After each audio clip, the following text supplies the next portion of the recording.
Hello and welcome back to the Bright Founders Talk podcast from Temi. Temi is an international software development company that designs, builds, and delivers software for sustainable businesses and promising startups. My name is Chris, and today's guest is someone who is not only a very successful business owner, but also someone who is trying to shape a better work culture and environment. Nicole Yelsey, welcome to the podcast. How are you doing today? Hopefully I got that correct. I'm not very good with names. Correct. As you said it well. I'm doing well. Trying to stay warm here in Chicago. So, quick 5 questions. And to kick things off, what do you think makes a good book? Well, at the core, a lot of it is kind of how I think about kindness. And that doesn't mean be nice, but taking the time to listen, taking the time to give feedback, recognition, showing gratitude, but also sincerity and honesty. And again, that level of not just be nice, but like doing things with positive intention to help you grow. I was lucky, I feel like early in my career, I had a couple of different good, what I would call great boss examples that saw in me that they wanted to take the time. And I think time and positive intention to help someone be better are kind of the two pieces that go into that. All right, brilliant. Is it something, do you think, that is a new trend, like that's quite common nowadays, or is it depends on the person really? I think it depends on the person, and some people it comes more naturally too. But I do think there's a trend that people are trying to be more intentional about it. And this idea that empathetic leadership, servant leadership is a strength in the workplace. And so those are some of the other ways that I think about a really positive and good leader is someone who's an empathetic leader and, again, takes the time to understand the people that they're managing and that everyone has different motivations, has different goals. Some people, and understanding too, like, is this the right fit for that person in their role at that company right now? But that, that takes time to understand the person and connect with them on a human level as well. What do you do to unwind after a busy day? This is a tough question. Because I have 2 young kids. So at the moment, I don't get a lot of unwinding. It's funny. Someone texted me last Friday, like, have a relaxing weekend. And I texted back, I don't have a lot of relaxation in my life right now, but I have a lot of love and joy. And so there's not a lot of unwinding. But that being said, I do, I'm very active. So I love to run outside when it's warm out, not right now in Chicago. Got into Peloton during the pandemic. So anything that I get energy out is something that I do to unwind. All right, brilliant. And finally, what did you want to be growing up? What did I want to be growing up? So I was one of those people who never really knew exactly what I wanted to be. I always think back, it was like 3rd or 4th grade, you draw a picture of what you wanted to be. I drew an airplane and said I wanted to be a pilot only because I didn't know what else. But I think more so than anything, pretty early on in life, I learned that I always want to be learning, and no matter what that is that I'm doing. And I enjoy people and learning about people. And so that opens it up to a lot of different directions that you can go. I mean, I was a sociology major in undergrad because I like learning about people and I like learning. So not knowing what I want to be has worked out okay for me. I don't know if I recommend that for everybody, but it's worked out okay for me. Good. Well, actually, it's quite interesting because I did have a couple of questions on that, a few questions later. So that reminds me to get into that then. But first, I wanted to ask you a little bit more about your character, who you are personally. Because I saw you did you have done a lot of volunteering, and you kind of put me to shame because it seems quite a lot, and it's great. So I want to know, how did that come about, and what was it like? I mean, I think for me it kind of goes back to this idea of this. I always want to be learning, and I think I have an empathetic nature kind of as a baseline as well, and so how do I take that and bring, that benefit to me that I can always be learning, but then also help other people through it as well. So, I mean, one of the big volunteer pieces I do is through my alumni community. So I'm a leader in the alumni community from my grad school. And then with that, do mentoring in high schools. Again, I do that because it's a benefit I think that I can help and bring through my skills. But then I also learn when I connect with high school students, when I connect with people from my alumni community that I might not have connected with if I wasn't doing these volunteer pieces. So I always tell people, you get back what you put in. And so I mean, that's why I do it. It brings me joy, and then it I believe that it can be a benefit that I'm hopefully helping other people as well. Yeah, because I saw also later on something I want to dive into is you're quite involved in marketing, right, in different areas. So I'm just curious, that experience, what do you get out of it more specifically? Do you sort of learn what are the new trends going on, and you can use that with KindWorks.AI, we'll talk about later as well. Is that something you can kind of get the mindset of, what's cool and fresh at the moment and so on? Absolutely. So, I mean, I always have that mindset that every single person you meet in life, you can learn something from. And so the more people from kind of a diversity of experiences that I can connect with, then I can learn more, whether it's in the marketing world, in the entrepreneurship world. So that's definitely how I approach, and why I approach doing a lot of the different things that I do. And about your studies then, I see that you studied 3 times with one. Twice. Oh, you might be looking though. I did a summer program at NYU, and then I also did a study abroad in Australia. So again, so it seems like you love studying, but I assume you didn't do that all at the same time. You kind of went back and tried to learn something new, or did you feel it was important for sort of branching out, or maybe it helped you in business in some way, going back? Absolutely. So when I went back to grad school, I went back to business school, and I always think about it as what I learned in the classroom, but then also what I learned out of the classroom, both for undergrad and for business school. But I think particularly for business school, so the classes, and I say you can't learn entrepreneurship, but you can learn different ways to think, and different ways to ask questions, and different ways to approach problems. But then even more so than that, what I learned about myself, about what I was excited about, what I was passionate about, what I was good at, what my weaknesses are, and then what I wanted to focus on growing, and also just having a level of self-awareness to be able to bring people in when you're building a business, to understand what are my strengths, where do I have gaps, and then how do you build a business with people to complement each other. I feel like sometimes with, let's say, school in general, but more specifically business school, maybe the gap from the theory to the practice can be quite a big jump. And at the moment, you're obviously working in the alumni, which is, I assume, bridging that gap. And what I want to know is, did you have someone at that period as well, kind of helping you to connect the dots in a way? Yeah, I mean, I think one of the things about the way that I went back to business school, and many people do, is actually having worked for several years. So I was working for 4 years before I went back to school, which I think is a great benefit. And then I also did an internship, which became my full-time job at Anheuser-Busch between my first and second years of business school as well. Because I do think taking what you learn in the classroom, if you're only sitting in the classroom and not seeing how it's activating in the real world, things can look great on a spreadsheet. Things can look great when you're sitting behind a computer, but then actually working with people on actually seeing how those spreadsheets activate in the real world is the key to actually building, growing a business, and handling the challenges that come with that. In terms of challenges, what was it like studying abroad?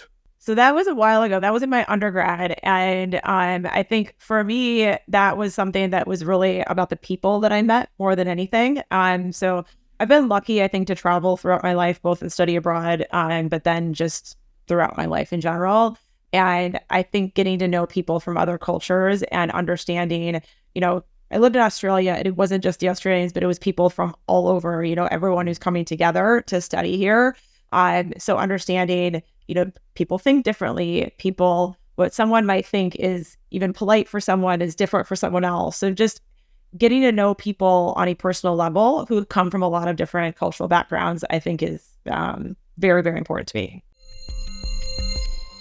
Is that something, because I've never been to Chicago, unfortunately, but is that like the demographic of the city? Is it quite international? And then I suppose, does that sort of lead to your company now being very made up of lots of different nationalities? So Chicago is diverse. There could be a whole separate conversation. It's diverse and segregated at the same time. That could be a whole separate podcast and long conversation on that as well. It takes an effort. I always say to make sure that you're integrating in with the entire culture of anywhere you are. I always say, like, everyone gets in their bubble, no matter where you are in the city, in the world. but being able to be exposed to a lot of different cultures, that is very much something that is in Chicago. In terms of how our company came together, it's actually kind of interesting because so our CEO, Daniel, he is kind of the thread between everyone in the beginning. And I'd met him through Booth, through the University of Chicago community. He met our CTO through Oxford, through that community. He was living in Vancouver at the time. And I would say both of us have been pretty good at keeping our relationships through all the different places, and whether it's educational experiences, travels that we've had over time. And we do that intentionally and not for personal gain. And also it has come to help us a lot in our business as we've been able to call on all of these people that have been, friends of ours, supporters of ours throughout, to be supporters of ours now for KindWorks. So when he brought people together, just naturally came from all over the world. So like between Tim is our CTO, he is from the UK, I'm from Chicago, Daniel is from Colombia, is living in Vancouver. So it's just almost naturally very diverse. So how do you keep it? Because, like I said, the ethos of KindWorks is about empathy and the keyword kindness, right? So yep. How do you foster that with, different communities? Because, like you touched on, it can be hard because you think you're being polite, but then you're being rude, or how do you do that? Absolutely. Well, I would say that underlying piece is I would always try to assume positive intention, and that, without letting yourself being walked over, because you have to be kind to yourself as well. But when you assume positive intention, I find that more often than not, the person, even if they might have offended you, if they might have come off in a way that, was not what seemed like a kind way, quite often it was because they weren't intentional. They themselves weren't intentional about it, and it didn't necessarily come from a place of trying to be hostile. So that's kind of the baseline. But it goes to what we've built with KindWorks of these kindness is a habit, and they're often things that we want to be doing, but it's not necessarily top of mind. So it might be, connecting with someone you haven't talked to for a while. That is just something that always is like, oh, I wish I would do that, but it falls down on the to-do list. Or when I mentioned before, what I think makes a good boss, like giving feedback to someone in the moment, with positive intention, positive feedback, and also constructive feedback, even more so, like doing it with sincerity. So Benny, our AI agent, has, hundreds and hundreds of nudges that help you think about and keep kindness top of mind. Okay, interesting. But before we jump into KindWorks in more detail, just because I feel like a lot of the work you do there as well is like marketing. So I want to just jump into talk about your first job, because I think that was you were sort of not thrown in the deep end, but it seems like you progressed pretty quickly to marketing director, which, sounds huge. So what was it like, your first job? How did you get on? Absolutely. So my first job was at a marketing agency, and I did experiential marketing before it was called experiential marketing. So we did event activations for, a lot of it was entertainment brands. So Disney on Broadway, Country Music Television, Nickelodeon. I think it's kind of goes back to what I was saying of like, one of my first bosses, I would very, very much qualify her as a great boss. And with that, she was very helpful to me to be able, I think she saw something in me, whether it was the motivation and the work ethic, the ability to understand and take feedback and learn. I would say growth mindset is a key. So then she invested time in me. So when she, gave me feedback constantly on like, here's why she did something, here's how I can improve on something, and also gave me opportunities to stretch outside my comfort zone at an early age, because she again saw, I think, that the potential that I could do it. So it's, as you said, I've thrown in the deep end, kind of sink or swim. But I feel I thrive in that environment, and it's a very entrepreneurial mindset, even though that wasn't, a startup at the time. Being able to have that startup mindset and say, okay, we're going to kind of just figure this out as we go. But it takes having someone, especially a young age and early in your career, having an advocate who is going to support you to be able to take those risks. When you were looking for people to join KindWorks now with AI, from that experience you just mentioned, do you have like a strategy for noticing, let's say, potential entrepreneurs, people you can identify, and then other ones you can see, okay, maybe I have to manage them differently because, they're a different character or something. So can you see that? Yes. I mean, like I said, I think the idea of growth mindset is what really underlies all of that. And that kind of ability to see when challenges as opportunities, things that other people might see as failures to say as learnings. And that truly that's harder to teach also. The skills of, presentation skills and PowerPoint skills and learning how to use a CRM, those things are easier to teach. But getting that mindset of a growth mindset is really important early on in your career. But I think even more so, I mean, I have a 4 and a 6-year-old. I don't necessarily use the words growth mindset with that a lot, but that idea of how do you instill a growth mindset in them at the earliest age possible. Well, okay. So you're getting them ready to take over in the future. In a way, right? Better to get started early. In terms of marketing, how has it changed over the years that you've been involved in it? Have you noticed a lot of changes, or is it more just different platforms or different but more online now, obviously, than ever? But maybe the way that things are marketed, is it different as well? Definitely the way things are marketed are different. I mean, in my first role, the agency that I started at, they had grown, they were, I think, the first agency who did mass faxes. So if you can think about that, was a very, very different medium. And when I started in 2001, that wasn't the core of the business, but that was still one of the things that we did was mass fax blasts, press release fax blasts. So it has changed drastically from a medium standpoint. And I think one of the things that has changed over time is like how much faster things come out and change and iterate and adapt. Just the new technology that's coming out is faster than ever.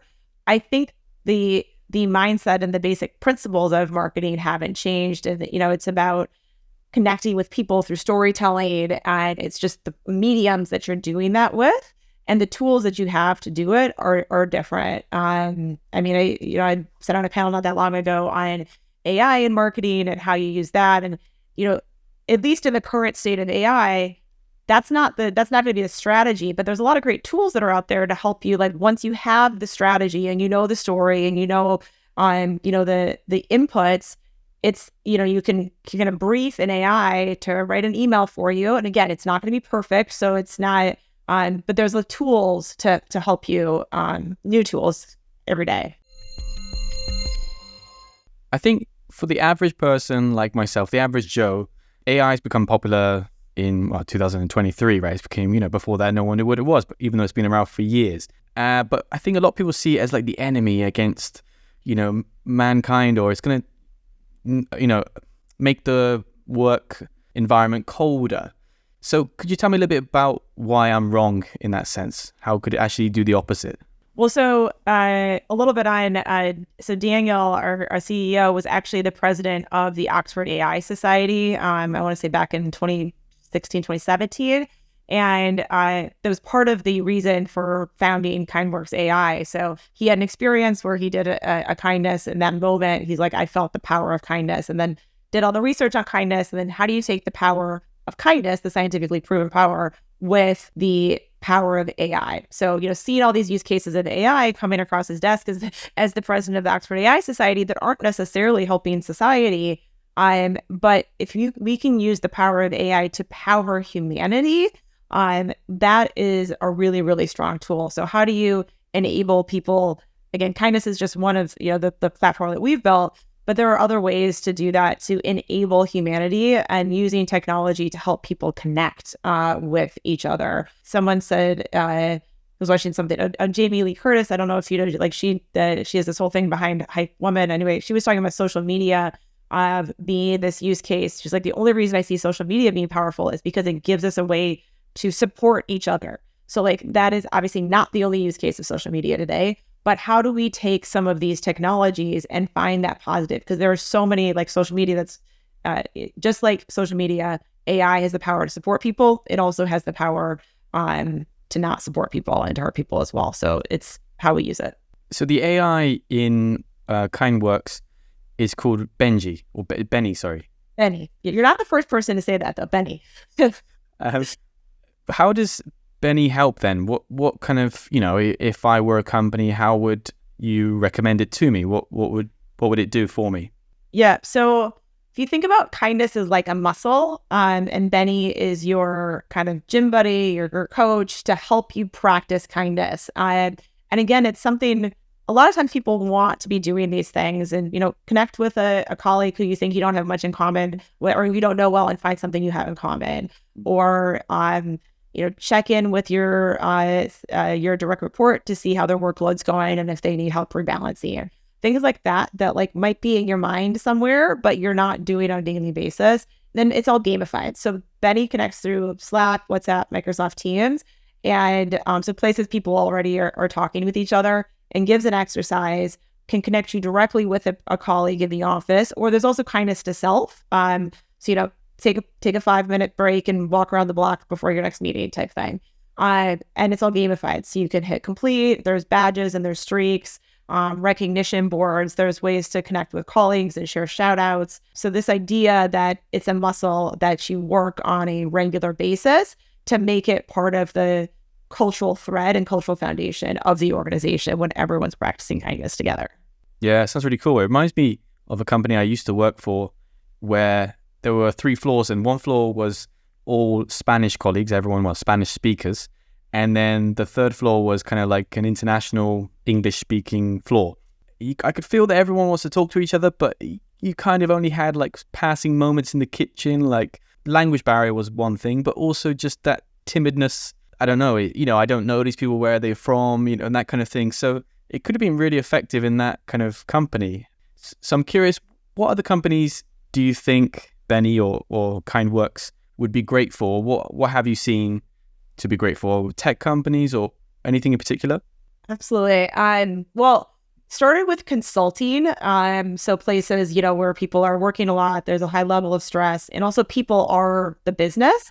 And also, it's pretty industry agnostic. It's really just where there is a cultural challenge or often a cultural tension. So whether it is oftentimes, we're growing rapidly and we're trying to keep, we have a culture, but we've just doubled in size. And so how do you keep that thread and have people feel connected, not just to each other, but also to the company? So that's one of those pieces. Or going through, return to work, which is, something that I know has been going on for a while, but people are still struggling. Like, what do you tell people? Are we in the office? Are we home? Are we hybrid? But especially in hybrid work environments where you're not having those opportunities that you just mentioned, the water cooler conversation, same in the lunchroom, doesn't happen when you're remote and when you're hybrid. So you have to be even more intentional about it.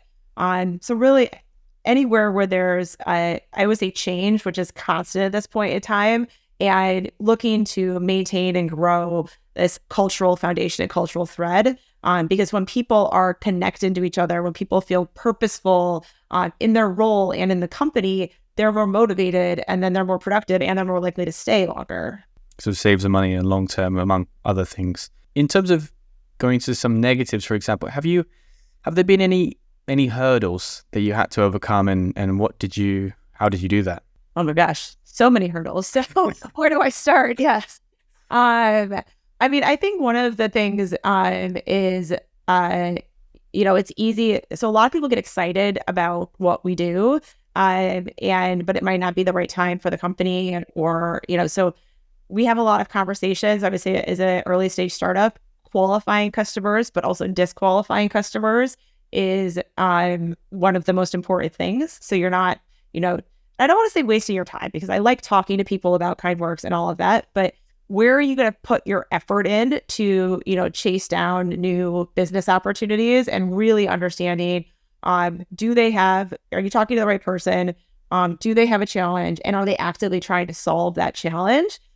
Because if you're not talking to the right person and, they're not actively trying to solve the challenge, are they actually going to work with you in the near future? So there is a certain level of growth that you decide, okay, that's the time. So not a startup necessarily, but maybe sort of a medium-sized company or something like that. You're like, okay, this is a good time to work with us. Exactly. There's like always the early adopters, which I think are twofold. It's a company profile, but then it also is, the leader profile. And is it someone who's going to take a risk and be a first mover? Now that we have data, we're not as much of a risk as we were 2 years ago in our very first customers who were, just trying this and piloting it with no data. Now we have great data about being able to show the impact of connectivity and feeling of purpose and also high engagement with the product. So it's not as much of a risk, but like any product, it's, who's the first mover, who are the close followers, and then when do you get to the majority? All right, brilliant. Just my last question. It's a more general one and about yourself. If you could shadow any CEO or maybe just be a part of a company for a couple of weeks, which company would you like to, let's say, see behind the curtain and see how they function? Which company and why? He's not the CEO there right now, but one of our, he's kind of an unofficial advisor. His name is James Rhee. He speaks about kindness at the workplace when he did a turnaround of a company called Ashley Stewart. And so this is almost like a moment in time that's not necessarily today, but the moment of time when he took that company. And what he says is he took it out of what was close to bankruptcy into a highly successful company and through the power of kindness and math. And so we've had a lot of conversations with him about how he did that. But to be able to actually shadow him in how he did it is something I would love. Again, it's a moment in time, but it's something that I would love to have been able to do. Okay, that sounds, very intriguing. Brilliant. Well, I'll let you go. Thank you for all your time, Nicole, and wish you all the best with KindWorks. And thank you again. It's been a pleasure, Chris.